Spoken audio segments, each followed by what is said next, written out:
السلام علیکم ورحمۃ اللہ وبرکاتہ۔ واٹس ایپ گروپ نمبر 2 میں طیب بھائی نے سوال کیا ہے، کیا فرماتے ہیں مفتیان کرام اس مسئلے کے بارے میں؟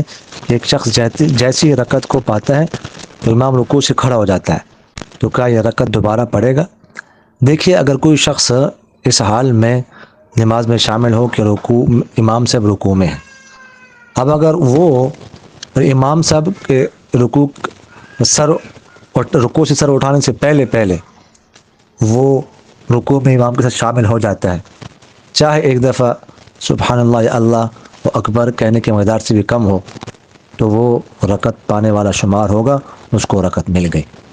اور اگر امام نے سر اٹھا لیا، اٹھ گیا، اس کے بعد جو ہے نا یہ ملا، رکوع میں گئے جبکہ امام سر اٹھا چکا تھا اور کھڑے ہونے کے قریب ہو چکا تھا، تو صورت میں اقتداء اس کے صحیح ہو گئی، لیکن یہ رکعت اس کو نہیں ملی، یہ رکعت جو ہے نا وہ بعد میں پڑھے گا۔ جزاکم اللہ خیر۔